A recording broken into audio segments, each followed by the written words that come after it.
Part 36, Who the Fuck Did I Marry? The Family Tree. Please fasten your seatbelts and put the tray tables in the upright position. Let's go. All right. The cousin, I'm not going to name her. The cousin had reached out to me on Facebook, asked me to please give her a call. So this conversation was on the phone. Yes, I was actually speaking to her. She informs me again about the whole he's up there. He's telling everyone that he walked in on me cheating on him. It was with a law enforcement officer, and that the law enforcement officer used his duty weapon to threaten him to get him out of the house.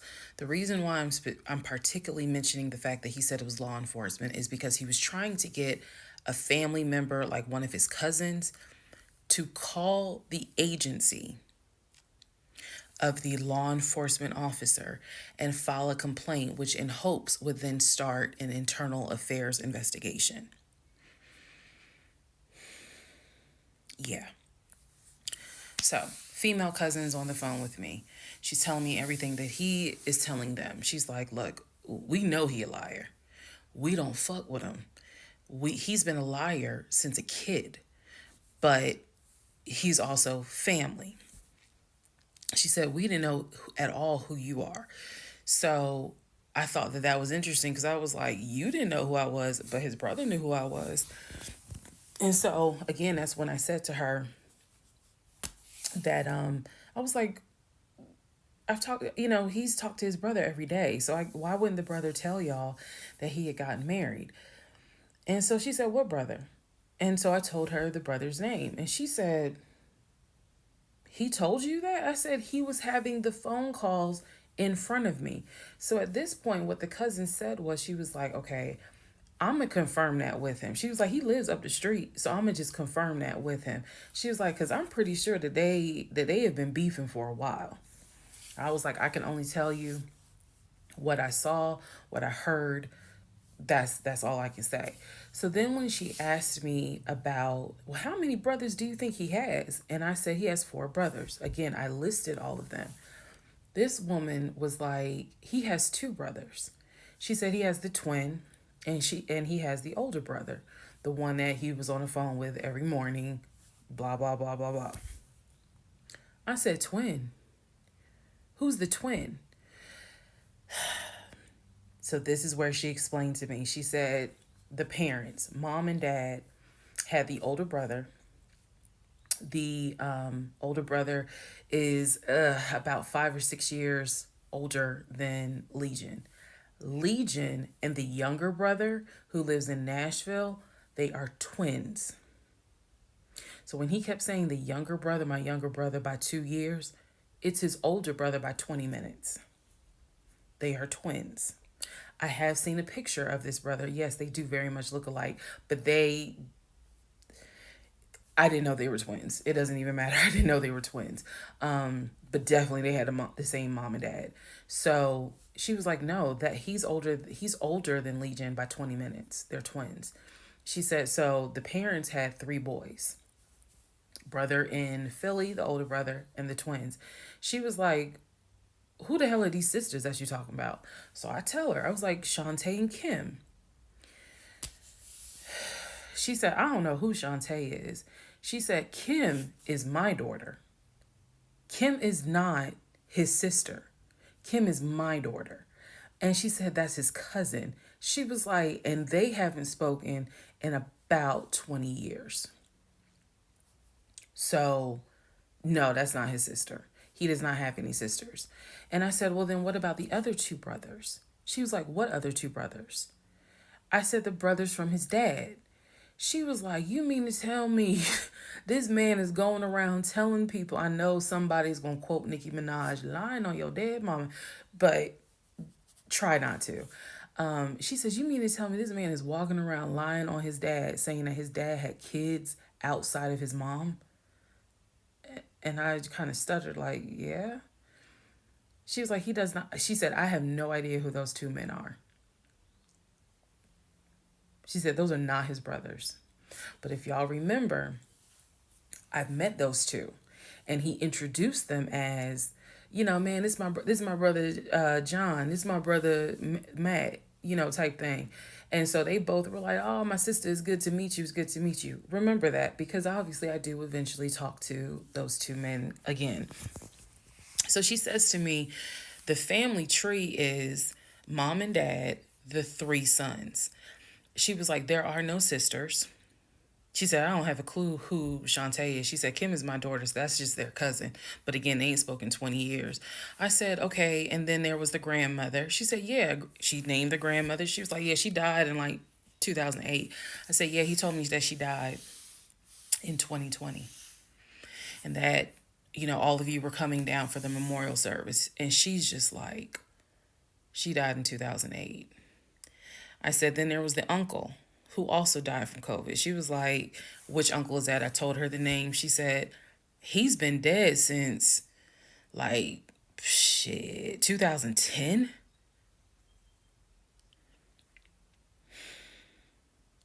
I said, okay. What about the cousin nicknamed Junebug? Everybody got a cut. If you're not African American, we all know a Junebug somewhere. And she just was like, "Oh yeah, cousin Junebug." She was like, "Man, that's crazy what happened to him." And I was like, what do you mean what happened to him? Because I know he has talked to his cousin Junebug on the phone, like a few months prior. He was like, and so she said to me, she said, "Yeah, he had passed away in like 2016." So this is now three people that she's naming that I recall him having either a story about or a phone call with, and she's telling me that they are all passed away. So this is when the conversation kind of changes, and she's like, you know what? She said, let me speak to the older brother, because he probably wants to talk to you. She was like, you probably should talk to him, and a lot of your answers, a lot of your questions will get answered. She was like, this dude's been lying ever since he was a kid. She was like, she said literally, we don't fuck with him. I remember her saying that verbatim. She was so adamant. She was like, and when he showed up here out the blue, talking about how his wife cheated on him with a law enforcement officer, and how the guy took his gun out and threatened him to leave the house. She was like, we knew something was up. She was like, that's why I had to find out who you were and reach out to you and find out the truth. I said, there was no other guy. There was no law enforcement officer.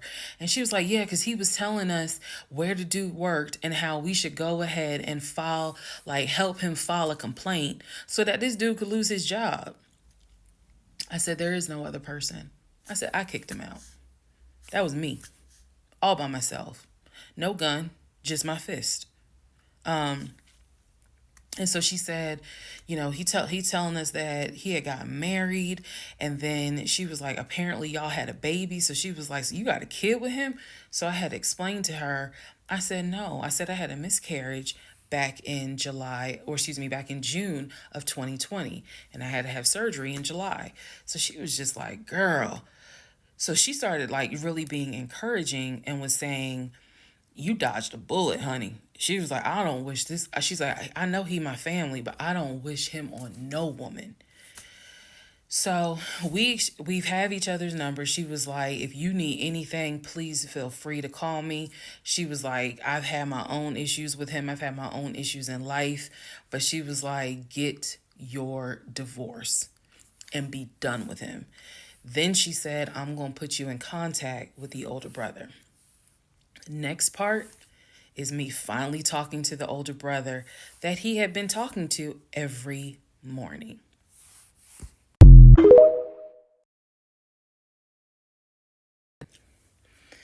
Part 37, who the fuck did I marry? So at this point in time, I have filed for divorce. I paid for the filing fee. I'm representing myself pro se, and it should be an uncontested divorce. During this time, Legion had driven to Philly, lied to his family, and said I had cheated on him, that he caught me, and that the guy I cheated on him with was a law enforcement officer who used his gun to threaten him to get out the house. None of that was true. At some point while he was in Philly, he ran out of options in terms of where he could stay. Family members did not want him to stay with them. Apparently, a lot of bridges were burned, according to the female cousin I had talked to on the phone. So he left Philly and went to Augusta. Yes, what you were hearing is correct. He drove from Georgia to Philly, stayed in Philly for about 3, 4 days, left Philly, drove back to Georgia, went to Augusta.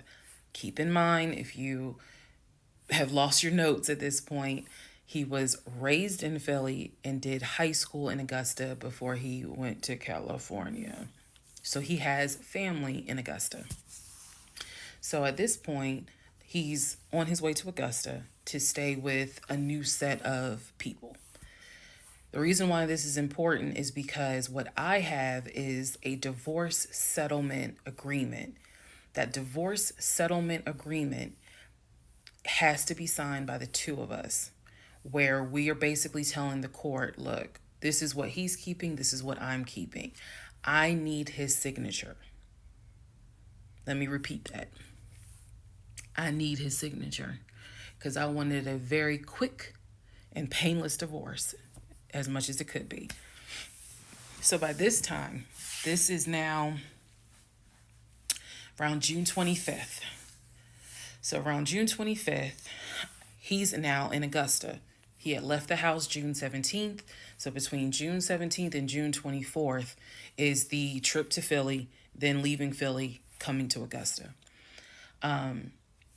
My aunt and my little cousin get in the car with me and I drive to Augusta with a rag on my head, some sweatpants, and a tank top because it's July, so it's hot. But we ride to Augusta. I had spoken to him. I had said, I just need you to sign this piece of paper, and he was like, I'll get to it when I get to it. No, no, no. We're going to get to it as quickly as possible. So if that means I got to drive to Augusta tomorrow morning at 7 o'clock, I'm going to do that because I need that signature. I ain't tell him this. This was my attitude.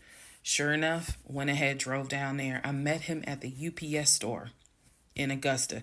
It's in the same Kroger shopping center. They had a notary there because I needed the papers to be notarized. So he pulls up. It's only been a week since I last saw him. It has been months since my aunt saw him. Okay? She had no idea of the condition that he was in. Again, I'm telling y'all, when I met him, when he met my family, he was like a size 3X.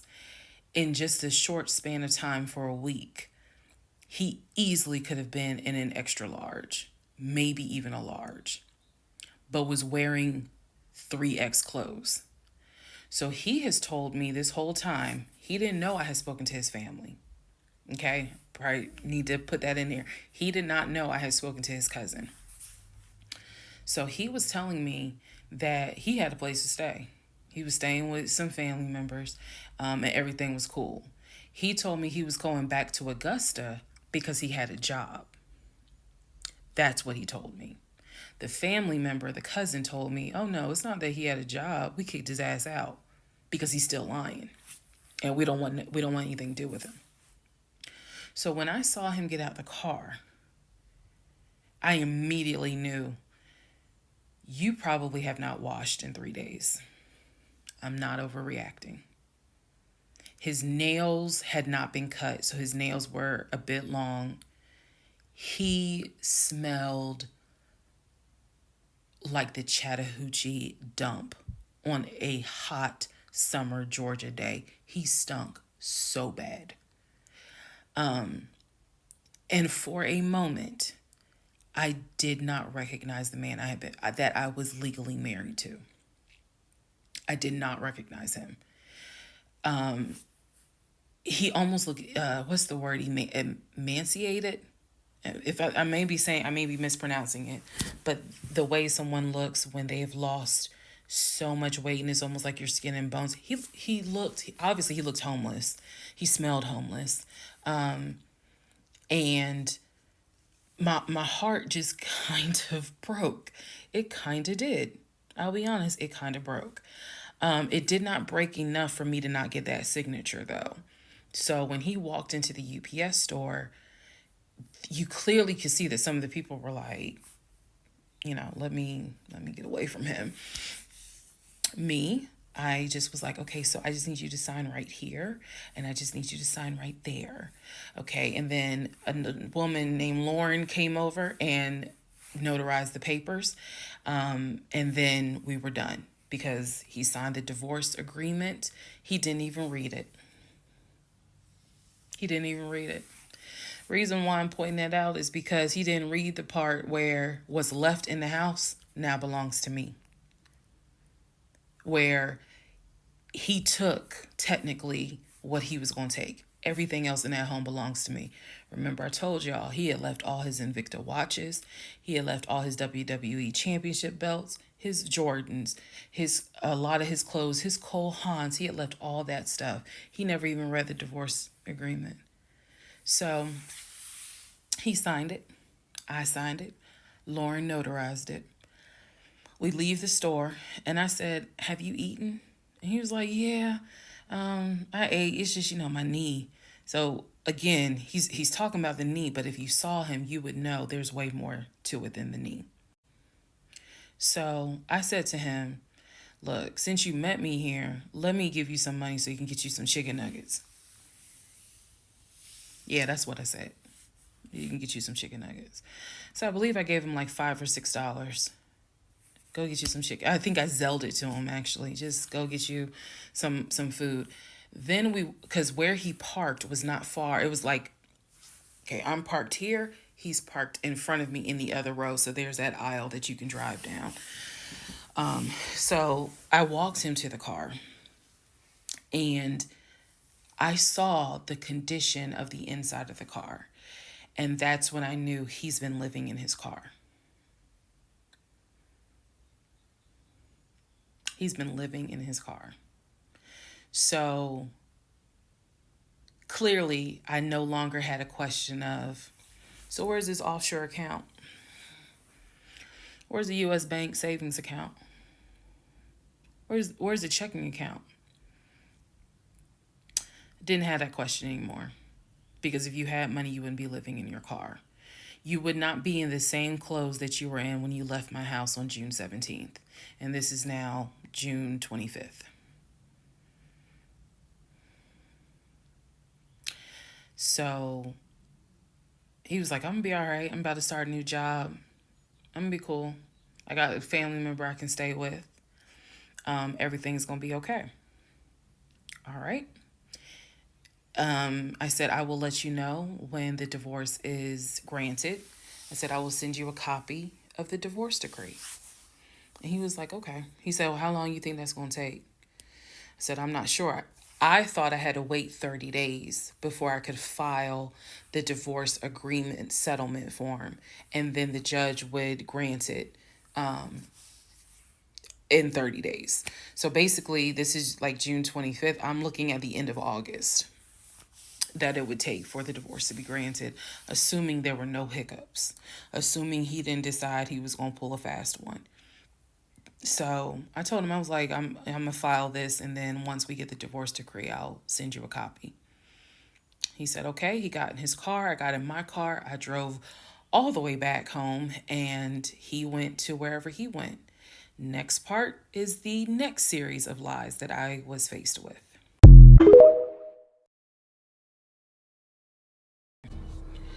All right, part 38 of Who the Fuck Did I Marry? I'm going to call this housekeeping and missing pieces. So, housekeeping. First and foremost, as much as I know you all have enjoyed this series, and some of you have told me how entertaining you have found it, the story will be done this weekend. So, in other words, I don't care how many parts I gotta film, it will be done this weekend. We're not going to drag it into the new week. So I just want to let everyone know that. So please be sure to tell your sisters, your mamas, your aunties, your cousins, your best friends, hey y'all, go ahead and watch all the parts, because she's saying she's wrapping it up this weekend. But I'll leave the playlist up, so don't worry. Also, let's see. I'm sorry for the people who were like, I keep talking really slow. I didn't know that I was, and they're like, you're just long-winded. I'm very detailed. So that's probably what you're feeling, is that I'm detailed and I'm trying to get everything out, again, in a responsible manner. So you all have asked me if I will do a live. Yes, I will. I don't have any issue doing a live. I feel like if you're going to put the story out there, you know you're going to get questions. So if you stand on business and you stand on what you said, do the live. So yes, I will do a live, and I will let you all know when I'm gonna do a live. So it won't just be some random shit. I will actually do a live and let everyone know. So that way, if you have questions, bring them. The issue with doing a live is that I need moderators. So because I just anticipate a lot of people have questions and I'm just one person, and I don't want to be accused of she's ignoring my question, which means there's holes in her story. Y'all, we all know how TikTok is. So, but I will absolutely do a live. That's the housekeeping. Missing pieces. So when I said before that it's important to me that I'm responsible in how I tell this story, meaning I'm clear and I go in detail, I realized that I left out some missing parts. And it was brought to my attention by a number of you. Thank you, because I'm all for accountability. I did not go into how my ex-husband, Legion, left the condiment company and then went to Apple. I also did not go into detail on when my mom came to visit. Both of those were in the month of April. I was going to go into detail a little bit more on the Apple situation because, as you probably have figured out, of course something came out later on. But nevertheless, in terms of April of 2021, my mom came for a visit. She lived in Arkansas. She came to visit us. She came to visit us after we had that whole sexting on Facebook incident and just after we had started marital counseling. There were no fireworks during her visit. Nothing was weird. I did talk about how, my family has always been there. And if you spoke with my mom, she would tell you she didn't see anything out of the ordinary. But there was something in her spirit that just didn't sit right. She didn't talk to me about it at the time. She did not raise her concerns. She simply, when she came to visit, we welcomed her with open arms. Legion was excited to meet her. She was excited to meet him. We took my mom out to eat. It was a typical, very quiet, non-active visit. I didn't know what my mother thought until later on. So she didn't share with me during the visit, something don't seem right. She and I sat in the guest room talking. I never told her anything that was going on. Number one, because again, it goes back to that mindset of what happens in my marriage needs to stay in my marriage.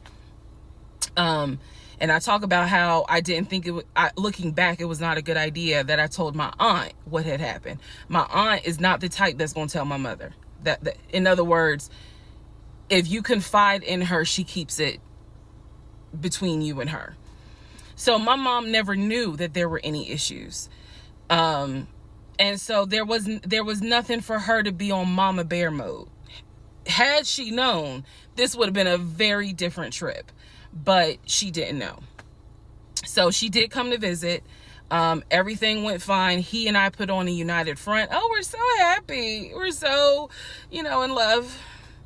And yes, behind the scenes was a whole different story. He talked to her about how he was looking to buy a house and how he told her how work was going, how his job, how his job was going, bragging as usual, which I did tell my mom, look, he's going to talk about himself and money a lot. So, just change the subject. If he brings up a house, change the subject. That was my instructions to her, because I was like, I don't even want to get into the whole house situation. So other than that, uneventful.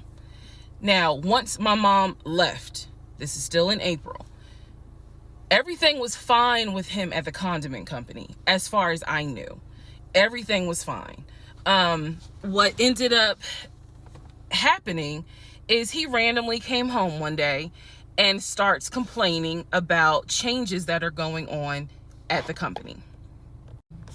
When he started complaining about those changes, it was things like, keep in mind, he is not VP of the company. He was VP of, I keep getting it wrong, but I think it was VP of production is what the memo says.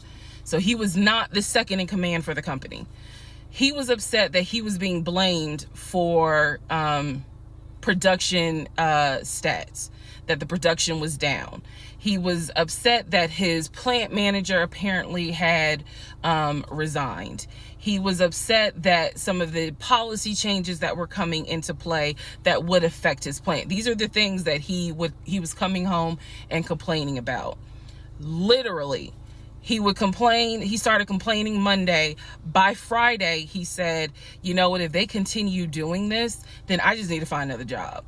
He was like, I think I'm gonna call my homeboy that I work with at Apple and I'm gonna see, what they have available. Yes, there were red flags going up. Of course there were. At this point, we're not even dealing with United Nations of red flags. We are dealing with the Olympics. We are dealing with the parade of all nations. Everybody got a red flag. So when he said that, I was kind of like, okay, because I had become numb to all the antics that he did. I was numb to it. So he literally said, I think I'm gonna call my homeboy and I'm gonna see what's at Apple. My response to him was, well, what about your salary?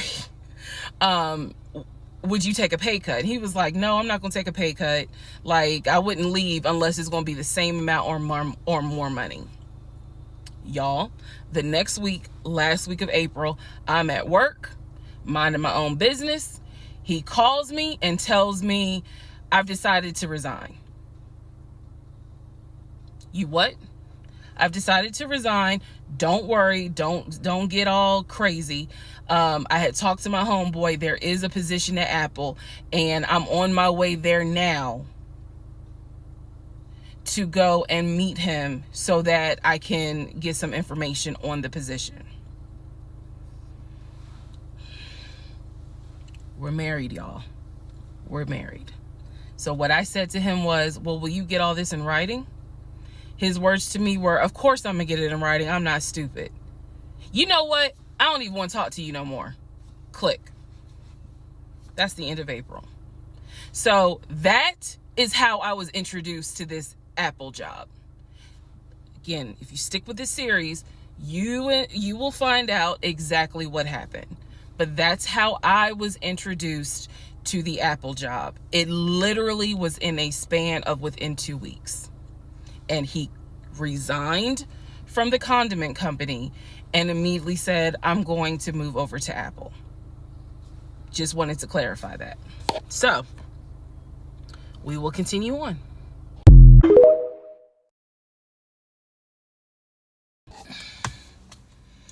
Part 39, who the fuck did I marry?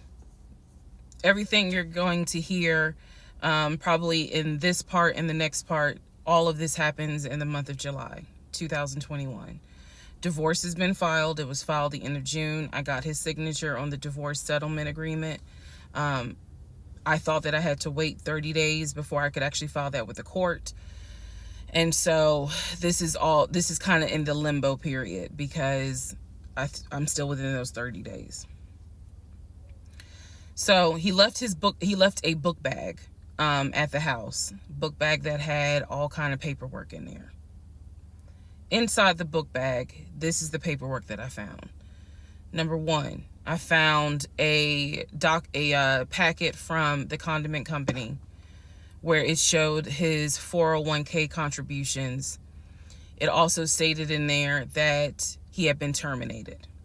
So he was terminated from the condiment company according to the paperwork in the packet that I saw in the book bag that he left at my house.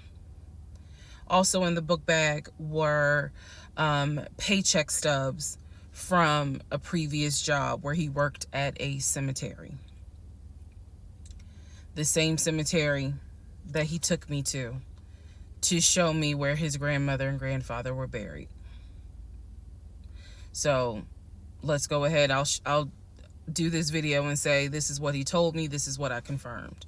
He told me his grandmother and grandfather were buried there. He showed me a headstone with a family name on it. If you go back in previous parts, I talk about it. The truth is they are not buried there. He is of no relation to the people who are buried at that particular gravesite. Only reason why he knew about it is because he had worked there. Also in the book bag, it was a copy of a driver's license that he had. The address on the driver's license, now this I still don't have an answer to, but the address on the driver's license was the same address as the cemetery, because I looked it up on Google. Also in the book bag was paperwork from another construction company job, meaning it was paycheck stubs from another construction company here in Atlanta that he had worked for. It did not have dates on it, so I don't know when he worked for the construction company. Also in the book bag paperwork was unemployment paperwork. So it looked like he had been receiving unemployment just before I met him. I met him in March. It looked like he had been receiving unemployment January and February. So once again, let's confirm. He did not work for the condiment company for 6 to 7 years. Also in there were scraps of paper from a temp agency where it was information on the job that he had been placed at. Where was that job? The condiment company. He would be a forklift / loader is what it said. So I interpret that to mean he can drive a forklift, but he would have been loading up the 18-wheelers for them to go out to their deliveries. Also in this book bag was paperwork from Clayton County courts, I believe, for a weekend, what is it called? A weekender jail. It was like a weekender jail receipt. So I had to do some research. So apparently what that means is that there is an option where if you have a job, let's say you were sentenced to 60 days in jail, but you have a full-time job. Apparently the court can say, okay, you'll go to jail on the weekends. So in other words, you have to report to the jail on Friday at 5 o'clock and you'll be there Friday, Saturday, Sunday. You will get out Sunday at 6 o'clock. Apparently that's actually a real thing. So what was in the book bag were multiple yellow receipts for different weekends that he had to report and get out of jail. Last but not least, there were some additional pictures, and then there were some, and when I say pictures, I'm talking about family photos. And then there was another additional copy of his driver's license with the Douglasville address. I looked up that address. The name associated with that address was the same name as the ex-girlfriend that he had in between the ex-wife and me. If you go back to the video where I talk about the conversation I had with the ex-wife, she tells me that the address was going to come back to the ex-girlfriend. I'm simply saying that is correct. So what she told me is true. So because of everything that I found, I decided to go down a new rabbit hole. Again, just recapping what I said in previous videos. Ex-husband was always a stickler about law enforcement. His dad was a retired police officer. I'm just telling y'all the story. His dad was a retired police officer. Mom was a retired teacher. After his dad retired, they moved to Augusta, started a church. He took me to that church in Augusta. The same day that he took me to meet his aunt who lived in Augusta. So these are now things that he actually took me to, just like he took me to the cemetery. So that's what I found in the book bag. The weekender jail receipts. I went ahead and went online to find out exactly why did he have to go to jail for the weekend. And I'm going to end this part here. The next part has to do with his criminal history.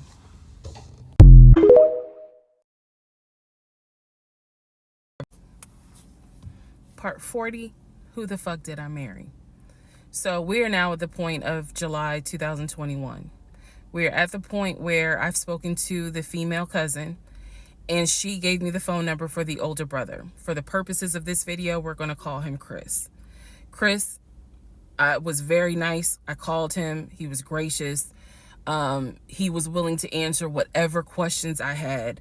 And what he said to me was, he said, my brother has always been a liar. He's always been a liar. He said, but ask me what questions you have and I'll confirm what's real and what's not. First question I had was, when was the last time you spoke to him? Without missing a beat, Chris says, 2015, just after our mother's funeral. I explained to him about the phone calls, the fact that Legion would be on the phone for 35 minutes, laughing, talking to Chris, relaying messages from Chris to me, and relaying messages from me to Chris. Without missing a beat, Chris says he was never talking to me. And he said, now I am going to say this. Maybe he was on the phone, but he was not on the phone with me. He said, because he knows that if I ever see him, I'm going to whoop his ass. And I'm laughing because obviously Legion loves to say I'm going to whoop somebody's ass. So for the people who are confused, like, wait, what does this mean about the phone calls? What this means is every single time that my ex-husband was on the phone, holding his phone like this, talking, laughing, cracking jokes. Hey, my wife said that, we can go later on this evening and all this other stuff. Every time they were doing things like that, every time he was having a phone call or conversation that he claims to be with Chris, no one is on the phone. No one's on the phone. That is what that means. So I'm on the phone with Chris. My mind is spinning. It is blowing up like a volcano. I mean, I'm going crazy. I'm going crazy because what this means is that for the past 4 or 5 months, every morning that he is having a phone call with his brother Chris, I am now understanding in real time that phone call was completely fake. So Chris tells me maybe he was talking to somebody else, but it wasn't me. He said the only family member that Legion actually talks to is the twin.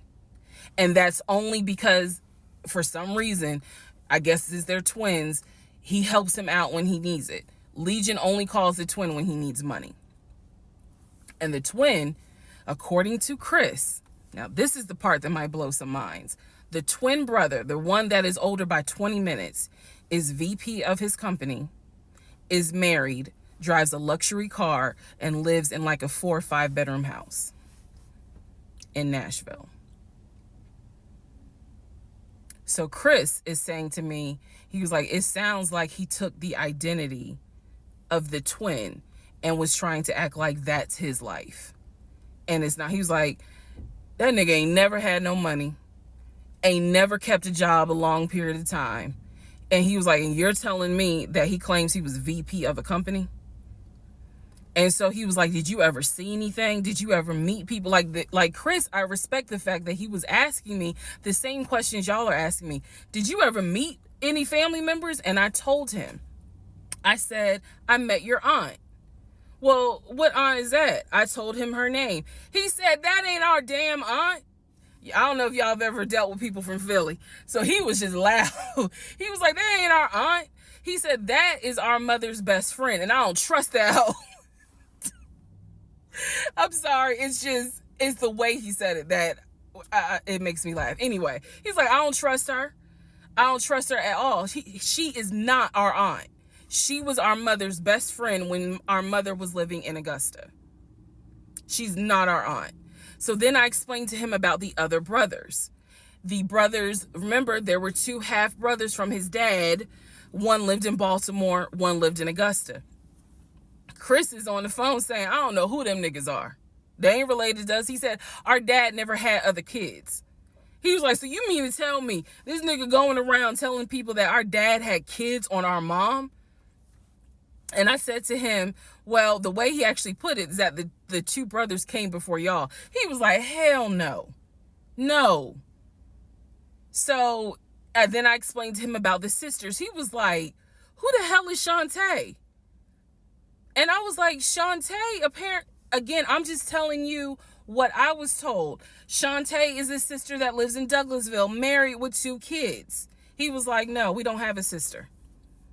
Told him about Kim. He was like, Kim's not our sister, she's a cousin.